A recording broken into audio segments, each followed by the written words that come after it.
በስመ አብ ወወልድ ወመንፈስ ቅዱስ። በስመ አብ እንደናንተ እውነት እኛስ እግዚአብሔር ይመስገን እናንተን ሳናይ መተናል። በእናንተ ቢሆን እኮ ኦርቶዶክስ ተዋህዶ መሆንም አያስመኝም። ግን አምላክ አላቅም ብለው እንትን ይላሉ። አሳፋሪ ነው። አሳፋሪ። አሁን መምህር ናቸው። ቢኒያም ቤት ይገባሉ፣ የሆነ ቤት ይገባሉ። እዚህ ቁጭ ብለው ሁል ቀን ይመጣሉ። አላቅም የአንድ ኦርቶዶክስ ተዋህዶ ሃይማኖትን እኔም ምን ካዱ አላካዱ። እኔ እግዚአብሔር አይደለም። የኦርቶዶክስ ተዋህዶ ሃይማኖት ጠላቶች እነዚህ ናቸው። ጊፍት ለቃቃሚዎች መምህር ነን ብሎ ይመጣሉ፣ ዲያቆን ነን ብሎ ይመጣሉ፣ ቀሲስ ነን ብሎ ይመጣሉ። አሳፋሪ። እኔ ነው አላቅም የሚሉኝ ዶክተር። እነዚህ ናቸው እኮ እነዚህ የኦርቶዶክስ ተዋህዶ ሃይማኖት ጠላት።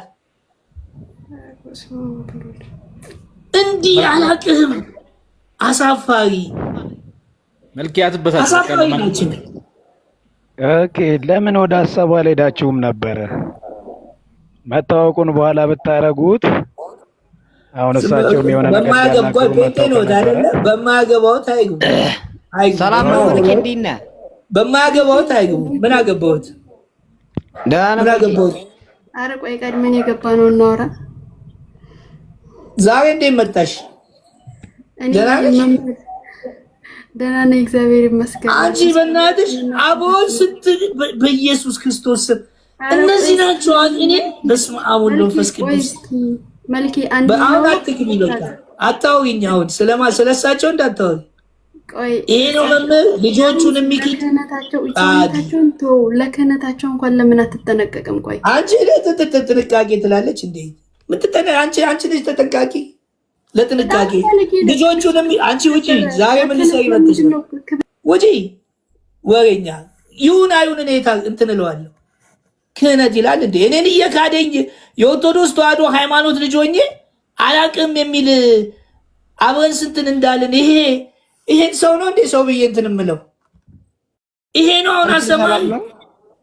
እስቲ አትግቡ። ቆይ አንዴ ስጨርስ እንትን ትላለህ። እዚህ ገብቷል። እንደዚህ አይነቱ ናቸው። አያችሁ፣ እኔ ለቀኳችሁ። ማንም ኦርቶዶክስ ተዋህዶ ሃይማኖት ማንም አላመጣኝም፣ ማንም አይወስድብኝም። ከማንም ጋር በዚህ በኩል የመጣሁት የለም። የደብተራ የሟርተኛ የጥንቆላ የሞራ ገላጭ ምናምን እውነት ገና ይገለጣል። መጽሐፍ ቅዱስን የማይናገር መምህር ገና ይጠፋታል። ኦርቶዶክስ ተዋህዶ መመሪያዋ መጽሐፍ ቅዱስ ነው። አባቷ መጽሐፍ ቅዱስ ነው። አባቶች የሰጡን መጽሐፍ ቅዱስን ነው። በውሸት የተሞሉ መምህራኖች ድሮ የላቸውም ነበር። ሳያቀኝ አልመጣ። እንግዲህ ረጅም ዘመን አብሮኝ ይሄ መምህር ነው ብሎ እንትን ይላል። አባቶች ምናምን ትላለች። እቺ ደግሞ እኔን እያወቅ የሚሸመጥጥ ውሸታም አባት ነው አባት የምትዩ።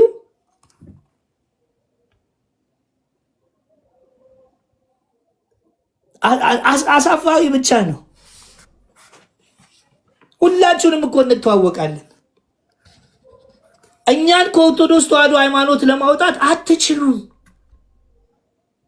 እኛ ሰው አይተን አይደለም። እኔ ሰው አይቼ አልመጣሁም፣ በሚዲያም አልመጣሁም፣ በማንም አልመጣሁም። ደስ የሚለኝ ነገር በጣም ትጥራላችሁ።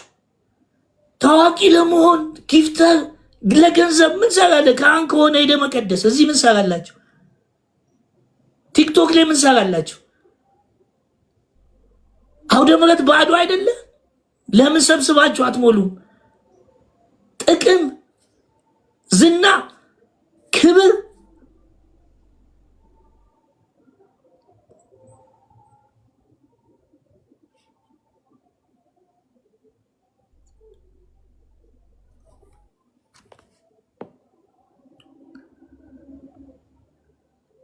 አንተ ራስህ ከየት ነው የመጣው?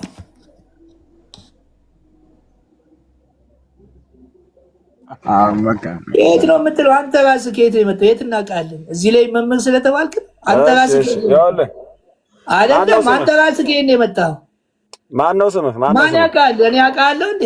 እንዲህ ካልክ አንተንስ የት አውቃለሁ? ከየት ነው የመጣው የምትለው? አንተ ነህ ጠያቂ። አወቀኝ እኮ አወቀኝ አላልኩም። በቃ ታዲያ ውሸታም ለምን ትሆናለህ? አላውቅህማ። ውሸታም ነህ። በምን ታውቃለህ? ይሄን ባታውቀኝ ትመጣለህ። ውሸታም እኮ ነህ አንተ። እንዴ ቲክቶክ ላይ ያለው መጨረሻ የውሸታም ጥግ ነህ። ቲክቶክ ላይ ስታወራ ሰማሁ። ኧረ ዝም በል ወሬኛ። እኔ ወቀኛ ከቲክቶክ ውጭ ሌላ ምን ታውቃለህ? ማንንስ ከቲክቶክ ውጭ የት ታውቀዋለህ? ከቲክቶክ ውጭ የምታውቀው ሰው አለ? ቲክቶክ ላይ መጣችኋል የምታውቁት? ከቲክቶክ ውጭ የማውቀው ሰው የለም። እሱ ሌላ ጉዳይ። እኔ ጠየቅኩህ እዚህ ነው እንጂ ስለ ውጭ አላውቅህም። ምን ይሆን እንገናኛለን። ቲክቶክ ውስጥ ገብቼ የማወራው አንድ ጥያቄ በቃ አንድ ጥያቄ። በቃ አንተ መምህር ነህ። ኤጲስቆጶስ ያገባሉ አያገቡም? ምንም አንተ አያገባም። እሱን ያገባሉ አያገቡም? ይኸው መምህር ነው። ተመልከቱ፣ መምህር ነው። ይኸው እኔ እዚህ አሁን የመጽሐፍ ቅዱሱ የፍትሐ ነገሥቱ ማስረጃ አለኝ። ኤጲስቆጶስ ያገባሉ አያገቡም? መጀመሪያ እሱን ጥያቄ መልስልሃለሁ። መጀመሪያ አንተና ኤጲስቆጶስ ያገባሉ አያገቡም? መልስ እስቲ። አንተ ደፋር ከሆንክ መልስ እስቲ። መምህር አይደለህ? ኤጲስቆጶስ ያገባሉ አያገቡም? እሺ እንዳንተ አይነት ኦርቶዶክስ አለ የለም? ያገባሉ አያገቡም? ኤጲስቆጶስ እንዳንተ አይነት ኦርቶዶክስ ወንድሞቼ ተረጋጉ። መልኬ አንተም ተረጋጋ። ክህነት ካላቸው ለምን መሰለህ ሳታውቃቸው ክህነት ካላቸው አንተም እያጠፋ ነው። አንተ ምን ሆነህ ነው? አይደለም ቲክቶክ ላይ እኔ በየቀኑ አሁን እሱ ነን ያልፈልግም የምትሰሙ ማለት ነው። ማን ነው? ወደ ማስረጃ ነው እኔ የምገባው። ኤጲስቆጶስ ያገባሉ አያገቡም? ምን አገባለኝ እኮ ስምህ ማን ነው? ኤጲስቆጶስ ያገባሉ አያገቡም? በቃ ወደ እንትናችን ወደ ወንድሞቼ ተረጋጉ። ዶክተር ለምን ዝም አትልም? ምን ማለት ነው? ኤጲስቆጶስ ያገባሉ አያገቡም? እኔ መጽሐፍ ቅዱስ ላይ ኤጲስቆጶስ ፍትሐ ነገሥት ማለት ምን ማለት ነው? እኔ አላውቅም። አንተ ንገረኝ። መምህር እኔ ጠያቂ ነኝ። እኔ ጠያቂ ነኝ። አዳምጠኝ። እኔ አላውቅም። ጠያቂ ነኝ። በቃ መጀመሪያ ጠየቁ። እንደ አንድ ምዕመን አንተ መምህር ነህ። ኤጲስቆጶስ ያገባል አያገቡም? ወዳጄ ስምንም አላውቅም። መልስ እስቲ አንተ መጀመሪያ ኤጲስቆጶስ ያገባሉ አያገቡም? መልስ ስጠኝ እስቲ። ማን ነው ስሙ የዚህ ሰው? ኮሜንት እስኪ አድርጉልኝ። መልካሙ ነው የምትባለው? ይሄ እንግዲህ እንትን ትላለህ እንዴ? በቃ መልስ የለህም። መምህር ነው ግን መልስ የለውም። ለአንተ አይነት ምኑ ይመለሳል? አልኩ እኮ አንተ እኮ መምህር አይደለም። እኔ እኮ ለዚህ አይደለም ቲክቶክ ላይ ጊፍት ለቃቃሚ ዝና ፍለጋ ለምን አትመልስልኝም? ወንድ ኮንግ እኔ እኮ መምህር አይደለም። አንተ መምህር ኮንግ ለምን አትመልስም? መምህር እኮ አይደለም። ማ እኔ መምህር አይደለም እኮ አይደለም አይደል? አዎ ማን ነው መምህር ያለኝ? እሺ አቱን መልስ ስጠኝ። አቱን እሺ አላውቀውም። ኦርቶዶክስ ተዋህዶ አይደለ? አላውቀውም። ኦርቶዶክስ ተዋህዶ ነህ? ኦርቶዶክስ ተዋህዶ ነኝ፣ ግን ይሄን መልስ አላውቀውም። አሁን ለምን አታነብም? ኦርቶዶክስ አላነበብም። ለምን አታነብም? አላነበብም። ሰነፍ ነኝ። አይ መምህሩ ይለዋል ፋሲ። ሰላም ነህ? ግን ደህና ነህ? ማኔ ደህና ነኝ። እኔ ምን ደህና ነኝ? ሁሉ ቀን ይመጣል አንተ። አረ በመድኃኒዓለም ማርያምን ትክክል እንዴ? ምን ሆናችሁ ነው እንዴ? ምን ሆነ ተጫጫችሁ? እኔ ኦርቶዶክስ ተዋህዶ ሃይማኖት ተከታይ ነኝ እንዴ? እኔ ምንም እኮ ልታደርጉ አትችሉም። ከኦርቶዶክስ ተዋህዶ ሃይማኖት ማን ነው የሚያስወጣኝ? እስቲ በጣም ደከማችሁ፣ በጣም ለፋችሁ። አንድ ባህታዊ አባትን ሲሰደቡ ምንም የማይሰማችሁ ዛሬ መምህሩን ስለጠየቅኩት መልስ ስለሌለው እንዳንጠይቅ ድሮ እንዳንጠይቅ አትጠይቁ ተብለን መልስ አጥተን ሄድን። አሁንም ተመልሰን በየሚዲያው አየኋችሁ እኮ።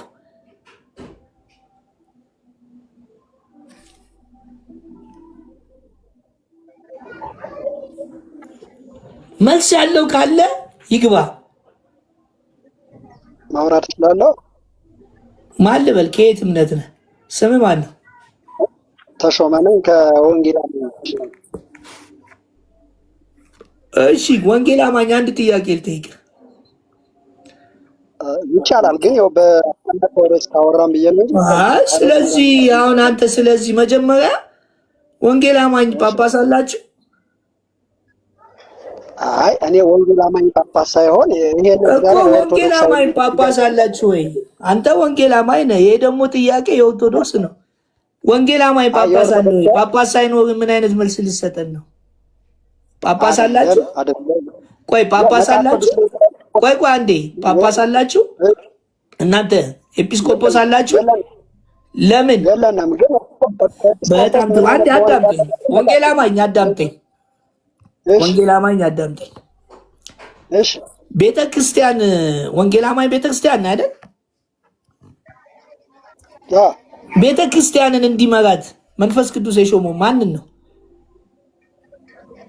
መንፈስ ቅዱስ የሾመው ማንን ነው ማለት ነው? ቤተክርስቲያንን እንዲመራት መንፈስ ቅዱስ የሾመው ማንን ነው?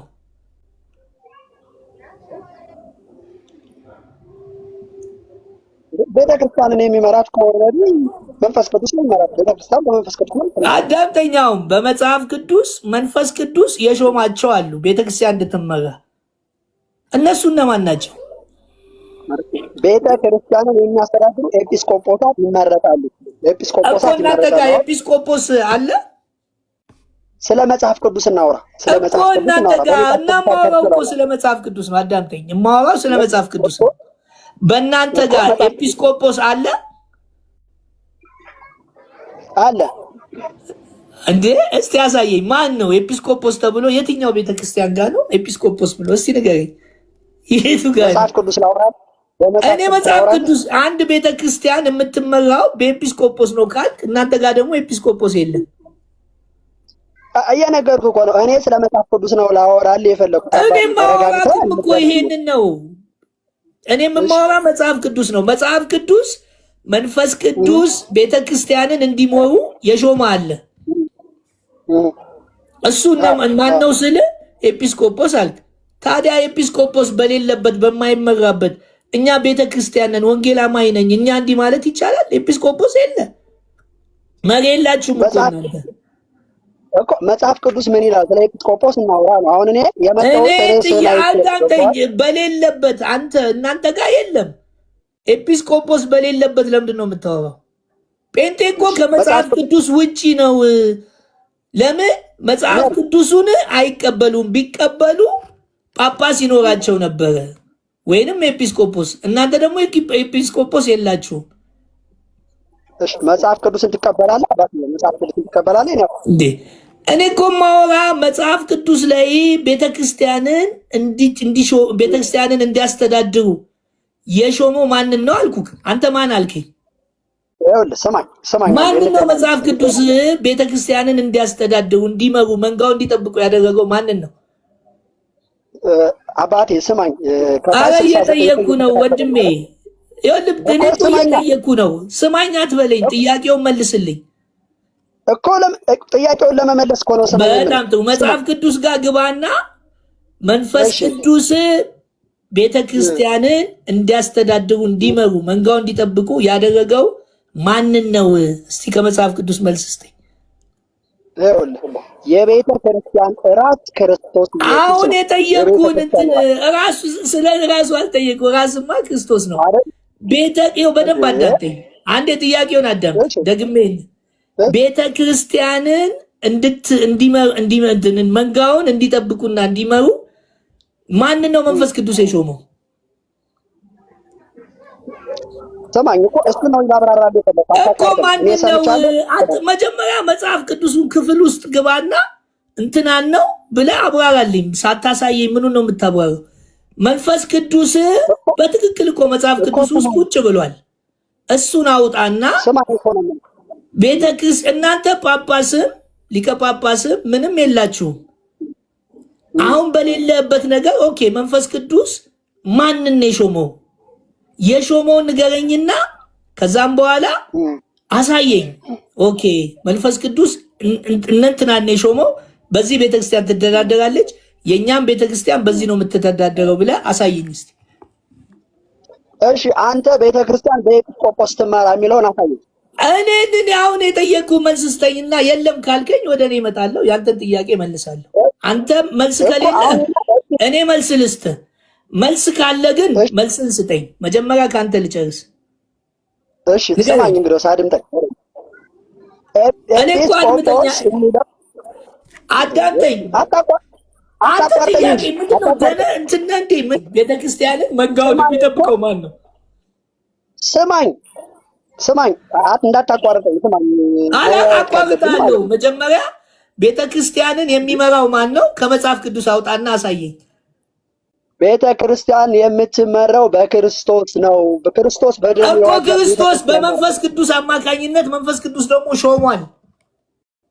እነማንን እኮ እሱ ንገረኝ። እኔ ከኔ አትጠብቅ። አንተ ከማታውቅ ከሆነ አላቅም በለኝ፣ እኔ ላሳይ። አላቅም የሚል ድምፅ ካንተ ልስማ። እሺ አላቅም ተናገር። አንተ አላቅም ተናገር። ስለዚህ አንተ በፕሮቴስታንት የማታውቅ ፕሮቴስታንት መሪ የሌላት ነች ማለት ነው። አሁን እኮ መሰዳደብ አይደለም አባቴ እኮ አላቅም አልከኝ። እሺ በቃ ይሄን እኔን የምለውን ካላወቅ የእናንተ ቤተክርስቲያን በማን ነው የሚተዳደረው? አንተ በወንጌል አማኝ በማን ነው የሚተዳደረው? ስማኝ፣ ይኸውልህ የቤተክርስቲያን ወንጌል አማኝ በማን ነው የሚተዳደረው እኮ? ስማኝ እንጂ እያወራሁ እኮ ነው። ስማኝ መጀመሪያ ነው የሚፈልገው እንጂ የዚህን ያለ አንደኛ ጥያቄው እንዲህ ተብሎ ይጠየቃል እኮ ምን ይጠቅመዋል ነው እኮ የኔ ምን ይጠቅመዋል? ይሄ ለእኔ ለጥያቄው እኮ ችግር የለውም፣ ግን እሱ ከመምህራን ጋር እንደዚህ የሚያደርገው ነገር መጥፎ ነው ማለት መምህራንን አንደኛ እሱት እንደወጡ ሲል የነበረው ለአባታችን ለአባ ዮሐንስ ክብር እንኳን የማይጨነቁ ስለሳቸው የማይሰብኩ የሳቸውን ሲሰደው ዝም የሚሉ እነዚህ መምህራን ናቸው ወይ ነው ሲል የነበረውና ማን ናቸው? አባ ዮሐንስ ማለት እንትኑን ወንቅሸቱን ነው የወንቅሸቱ የሳቸው እንትን ያጥረገርጋቸው ምን አገባኝ ለምን አይሰብኩም ስለሳቸው ምናምን ሲል ነበር እንዴ። ይኸው አሁን እየሰማችሁ ማለት ነው ሁላችሁም። አባ ዮሐንስ ተሰደቡ የሚል ሰው ካለ ራሳቸው መልስ ይስጡ። መሰደብ የለብኝም ብለው መልስ ይስጡ። መሰደብ የለብኝም ብለው ደግሞ ክርስቲያን መልስ አይሰጥም። በቃ ጥፋት ከሌለበት ሃይማኖት ሲሆን የኔ ሃይማኖቴ እንደዚህ አይደለም ብሎ መናገር ልክ ነው፣ ሃይማኖት ሲሆን ማለት ነው። ሌላ ነገር ግን ስድብ ግል ህይወትን በተመለከተ የሚመጣ ስድብ ግን ማንም እኮ መመለስ የለበትም። አባቶችን መመለስ የለባቸውም፣ አገልጋዮችን መመለስ የለባቸውም። እኔ እኮ መምህር አይደለሁም፣ መልሱንም አላውቀውም፣ ሰነፍ ነኝ፣ አልተማርኩም፣ አላነብኩም ማለት ነው ብዬው የወጣው በዚህ ጉዳይ ላይ መነጋገር ስላልፈለኩ ነው። ምን ያደርግልኛል? የእሱ እውቅና መስጠትም አለመስጠትም ምንም አያደርግልኝም እኮ።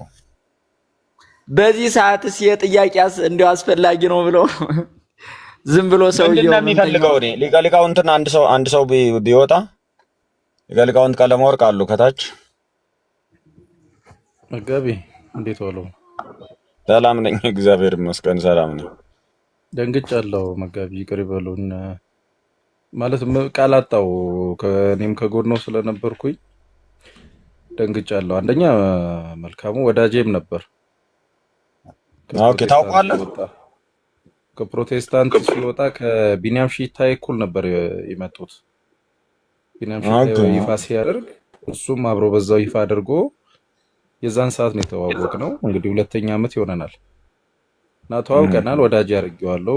ወደ ቤተሰቤም ቀርቦ ነበረ፣ ብዙ ተቃርበን ነበርና ግን በሂደት ሁኔታዎች እየገፉ ሲመጡ መተዋወቁ ምኑም እየሰፋ ሲመጣ ያው መራራቁም መጣ። ለምን ይሄ የተገፋው ስሜት አለ። አባቶች አሸሹኝ። መጀመሪያ የነበረው ሲመጣ የነበረው አቅርቦት በኋላ ሲያጣው ሁሉም እንዳሸሹት ይሰማዋል እና መምህራንም ባየቁት ምን ነበረ መጀመሪያ ምዕመን ነበር፣ እዛ እጩ ፓስተር ነበረ እኮ። እኛ ምን እንዲሆን ፈልጎ ነው ማለት አሁን መጀመሪያ አካባቢ ከመጣ በኋላ ማገልገል ይፈልግ ነበረ። ከፊት መቅደም ይፈልጋል። ፕላትፎርሙ ላይ በደንብ ማገልገል፣ ጎልቶ መውጣት ይፈልጋል እና ከሆነ ጊዜ በኋላ ግፊቶቹ መቋቋም አቃተው። ከዛ የመገፋት ስሜት ተሰማ። አባቶች ያገለሉት፣ ወንድሞቹም ያገለሉት፣ ወዳጆች ብሎ የሚያስባቸውም ያገለሉት ያህል ይሰማል። እና መምህራንም ባየ ቁጥር ወዳጆቹም ባየ ቁጥር ይተቻል። ቶሎ ብሎ ነው የሚተቸው። እና እርሱ አጋጣሚ ሲገቡ አላውቅህም ሲሉት ሆን ብለው ነው የመሰለው እኮ። እኔ አላውቀውማ። አሁን እነ ኢዮብን ሲጠራ እኮ ሰምቼዋለሁ። ኢዮብንም አክሊልንም ሲጠራ ሰምቼዋለሁ። እኔ ከኢዮብ ጋር ከአክሊል ጋር እኮ ሚዲያ ስለምንተዋወቅ አይደለም አውቃቸዋለሁ ብሎ በአካል አብረን እንበላለን፣ አብረን እንጠጣለን፣ እንገናኛለን በአካል እንዴ። ማህበር ራሱ አለን ከነ ኢዮብ ጋር እኮ ከነ አክሊል ጋር ማህበር አለን። ቤቴ መጥተው የጠየቁኝ ሰዎች ናቸው። ስታመም እንኳን ኢዮብ እና ሌሎቹ ጓደኞች ታመሜ እንኳን በተጎዳው ጊዜ ማንም ሰው ሳይጠይቀኝ መጥተው የጠየቁኝ ሰዎች ናቸው። እነዚህ በጣም የቅርብ ወዳጆች እኮ ናቸው። ኢዮብ ማለት ለእኔ አልችል ብዬ እንጂ ለጋብቻ እንኳን ለሽማግሌ ሆነኝ ብሎ የለመነኝ ነው። ወንድሜ ነው። በጣም የቅርብ ሰው ነው። እና እሱን በአካል እያወቅኩት እንደ ኢዮብ ሚዲያ ላይ እንደማውቀው ብሎ እሱንም እንደማውቀው ያስባል እንዴ? እንዴት አድርጌ ያውቃለሁ?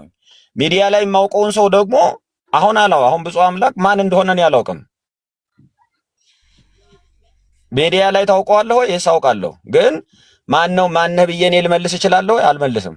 ለምን? በአካል አላውቀውም። ምን እንደምሰራ እንኳን አሁን እሱም ይሄ ልጅማ ምን እንደሚሰራ አላውቅም። ብዙ አምላክ ምን እንደሚሰራ አላውቅም። ኢዮብ ምን እንደሚሰራ አውቃለሁ። አክሊል ምን እንደሚሰራ አውቃለሁ። ምክንያቱም ኢምፐርሰን ጠይቄዋለሁ። እነ ክርስቶፎር ምን እንደሚሰራ አውቃለሁ። ምክንያቱም ኢምፐርሰን ቢሮ ድረስ እየተመላለሱ ተነጋግረናል። የማላውቃቸውን ሰዎች አውቃለሁ ብዬ ደግሞ መዋሸት አልችልም። ምን ፈልጎ እንደሆነ እኔ ባይገባኝም ስሜታዊ መሆኑ ለራሱ ይጎዳዋል። ከወንድሞቹም ጋር ያጋጨዋል፣ ከመምህራንም ጋር ያጋጨዋል። አዎ መጋቢ፣ ዋናው ምንድን ነው? ቅድም እኔ ደነገጥኩም ያልኩት እርሱ አላውቅህም ሲሉት ሆን ብለው ያሉትን ስለመሰለው ቀጥታ ወደ ምንድን ነው የወሰደው? ወደ ቃላት ውርወራ ነው የገባው። እና ከምን በኋላ ነው ከኛም ከወዳጆቹ ጋርም የተለያየ ወደ ወንቅሸት፣ ወደ አጥማቂያን፣ ወደዛ አገልግሎት ውስጥ ሲገባ እኛ ከእንደዚህ አይነት አገልግሎት አንጋራም ብለን የተለያየ ነው። አጋጣሚ ሆኖ ደግሞ ድንገት ተገናኘን። እኔም ድንገት ነው ያገኘሁት። ይሄ ሲፈጠር ደንግጬ ነው እና ይቅር ይበሉት ለማለት ነው።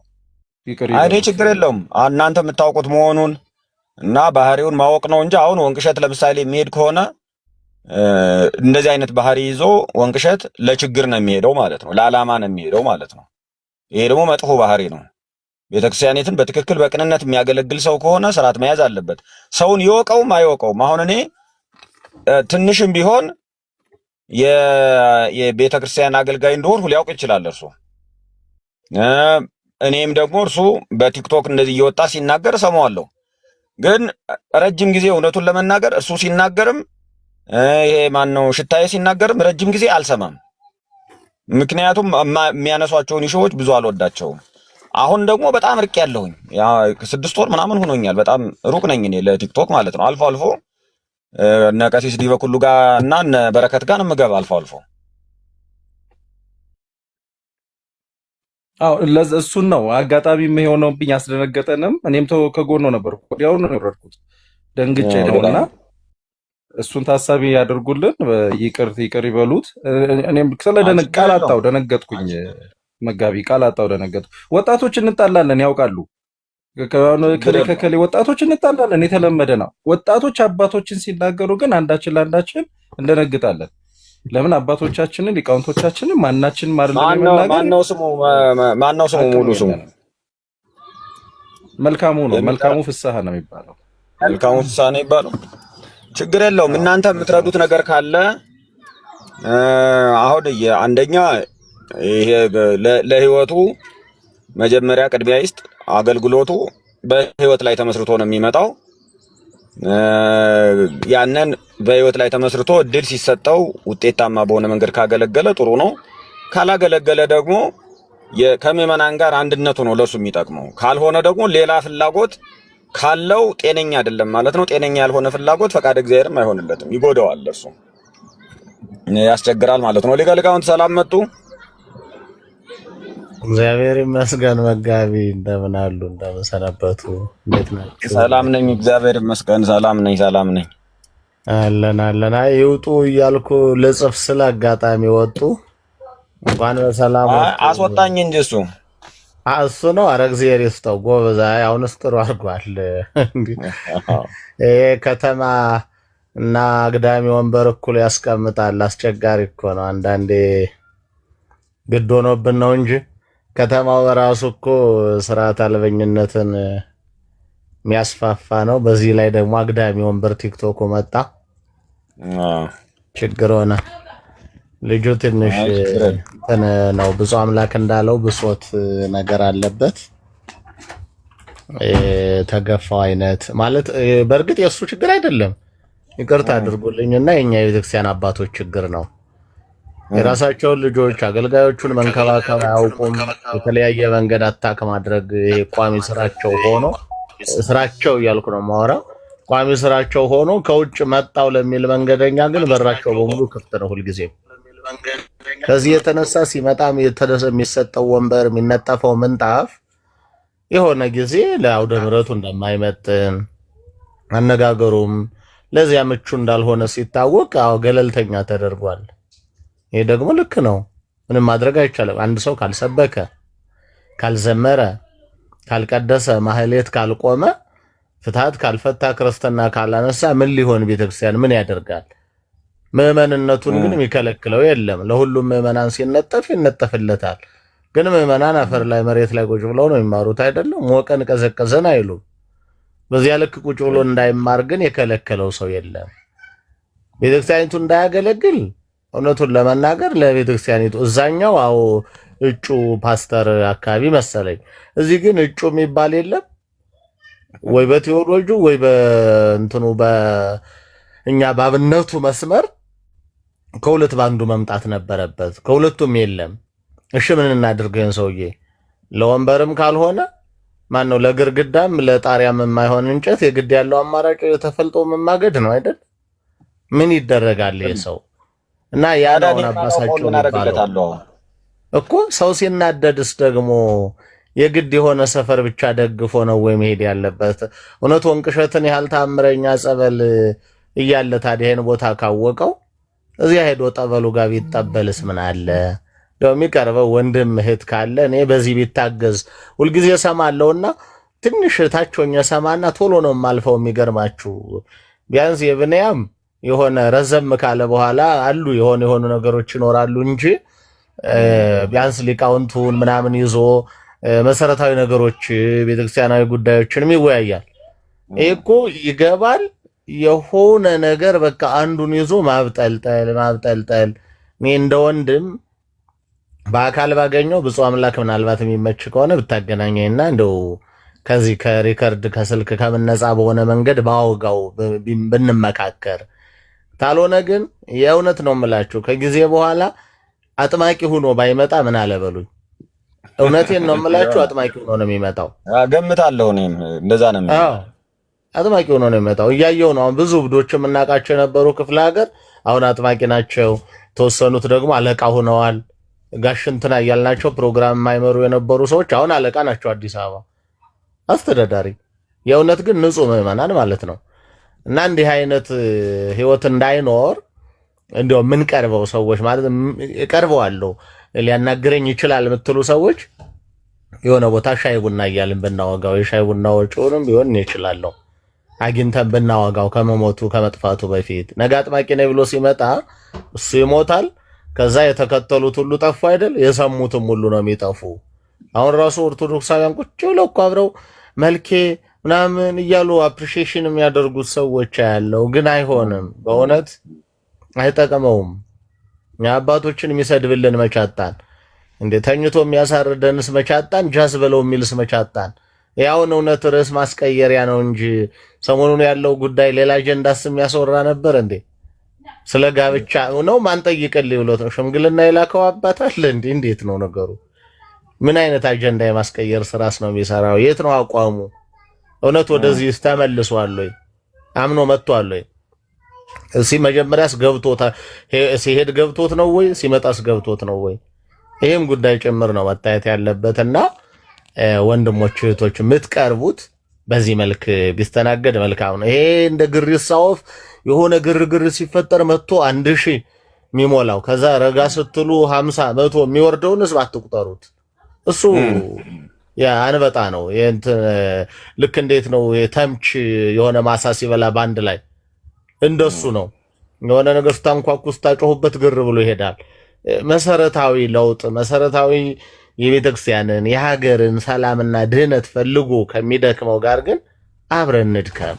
መምህራንን አሁን ማብጠልጠል ከጀመረ መልካሙ ነገ ምን ሊሆን እንደሚችል በእርግጠኝነት እኔ ጌታ ገለጸልኝ ወይ ቅድስት አርሴማ አጥምቃለችኝ ብሎ እያጠመቀ ይመጣል። ከዚያ የሚነካው አይኖርም።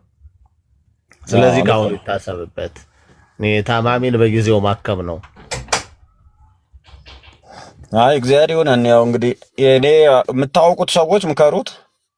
ለእኔ ችግር የለውም። ድንገት ስለሆነ ያገኘሁት ከአሁን በፊትም ቤቱ ገብቼ የነበረበትን ቀን አላስታውስም። ሌሎች ሰዎች ጋር ገብቶ ሊሆን ይችላል። ሲሰማ ምንም ኮንቴንቱ ስለማይገባኝ ቶሎ አልፌ እሄዳለሁ። የእሱ አዳማጭም አይደለሁም። አልፌ ስክሮል ሳደርግን እመጣለሁ። ያኔ እሱ ይመጣሉ ብሎ ነው ይገባሉ ብሎ ሲያወራ፣ እኔ ደግሞ ቶሎ ለመውጣት አልቻልሁም። ምክንያቱም ድንገት ነው አፕሊኬሽኑን የገባብኝ እንጂ እያሽከረከርኩ ነበረ። መንገድ ላይ መኪና ሳስነሳ ነው አፕሊኬሽኑ የገባ የከፈተ ማለት ነው። ከዛ ያዳምጣለሁ። ያዳመጥኩ ሲሄድ ደግሞ ሳቡኝ ማለት ነው። እሱ ሲናገር ስለነበረ ሳቡኝ። ሲስቡኝ መናገሩን ራሱ መግባቱ የፈለግኩት አንዳንዶች እነ ኢዮብን ጠራ እነ አክሊልን ጠራና እንደ ኦርቶዶክስ አይቆጥሩኝም። እኔ ግን እንደኔ ያለው ኦርቶዶክስ አለ ብዬ አላምንም አለ። ይሄን ስሰማው ኦኬ ይሄ ሰው ምን አይነት ነው? ምንድነው ፍላጎቱ? ጤነኛ ነው ወይ የሚለውን ልጠይቀው ነበረ። ምክንያቱም የፈለግኩት እሱን ነው።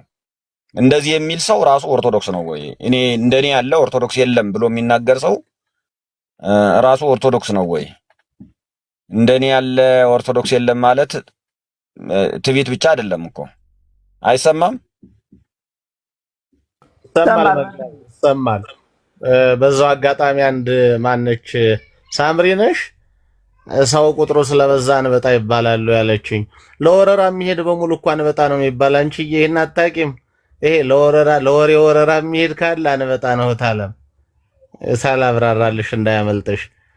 ለቁም ነገር ለመማር የሚመጣ ነው ሰው የሚባለው እንጂ ሌላው አንበጣ ነው የሚባልሽማ። ኩባያው ስነሷ ስለማታውቅ ነው። ገርማኝ ነው። አሁን በሷ ቤት መራቀቋ ማረሟ ነው። አሁን ታዲያ መልካሙን የምንል እንዲህ እንዳንቺ የሚያስቸግረው ሰው ሆኖብን አይደል እንዴ እናቴ? አሁን አንቺ ማዳመጥ ነበር በዚህ ሰዓት እንጂ እንዴ አንበጣ ከአንዳንድ ሰው የሚሻል አንበጣ አለ አይደለ? ለማሳዝ ነው የሚያተርፍ እንዴ? እንትን እናድርግና አሁን ያው ነብዩ አምላክ የምታውቁት ከሆነ በትክክል አካሄዱ የሚጠቅም ከሆነ የሚጠቅም አካሄድ ሲሄድ እንደግፈዋለን። ያንን ደግሞ በፕሩፍ ነው። እኔ አሁን በፕሩፍ ነው ማስረጃ ማን ነው የሚያውቀው የሄደበትን የተመለሰበትን መንገድ የሚያውቅ ማን ነው ብዬ እኔ እሱ ጋር አይደለም የምነጋገረው። ከዛው ይሄንን አፕሩቭ ካደረገለት ሰው ጋር እናወራለን። ወይም ደግሞ መመለሱን እኔ ራሴ ጠይቄ እውነተኛ ትምህርት ኦርቶዶክሳዊ ትምህርት ካለው ይሄ ሰው ጤነኛ ትምህርት እንዳለው አረጋግጣለሁ። ትምህርቱን አፉን ብቻ ሳይሆን ህይወቱንም ቸክ አደርጋለሁ። ከቤተክርስቲያን ጋር ያለውን ኮኔክሽን ቲክቶክ ላይ መዋላ ማደሩን ብቻ ሳይሆን ከቤተክርስቲያን ጋር ምንድነው ኮኔክሽኑ? የትኛው ቤተክርስቲያን ውስጥ ነው ያለ? ማን ነው ንስሐ አባቱ? ይቆርባል ወይ? ይጾማል ወይ? ይማራል ወይ ነው? ወይስ በየገዳሙ እየዞረ አሁንም ሌላ ተንኮል የሚሰራ ሰው ነው የሚለውን እሱን ማረጋገጥ አለብኝ በራሴ መንገድ ማለት ነው። ወይ ደግሞ ሌላ ይሄ አይነት ስልጣን ያለው ኃላፊነት ያለው መምህር አባት ማረጋገጥ አለበት። ከዛ በኋላ የኔ አገልጋይ ከሆነም አገልጋይ ጓደኛ ይሆናል፣ ወንድሜ ይሆናል። ምዕመንም ከሆነ ምዕመን ወንድሜ ይሆናል ማለት ነው። ከዛ አብረን እንቀጥላለን። እኔ ስሙን እንኳን የማላውቀውን ሰው ፈለገ እዚህ ላይ ያለው ፈለገ ጳውሎስ በሚል ነው። ስሙን እንኳን የማላውቀውን ሰው ለምን አላወቀኝም ብሎ ዱቲ ማለት ግን ጤነኛ አይደለም። ደግሞ በማንንም ሰው አላውቅህም ካለ ለምን አላወቀኝም አይባልም። በቃ አላውቅህም ነው። በራሱ በስሜቱ ዝነኛ ነው ማለት ነው፣ ታዋቂ ነው ማለት ነው። ሰዎች ሁሉ እንደሚያውቁት ይገምታል ማለት ነው። እንደዚህ አይነት ግምትም እኮ መወሰድ የለበትም።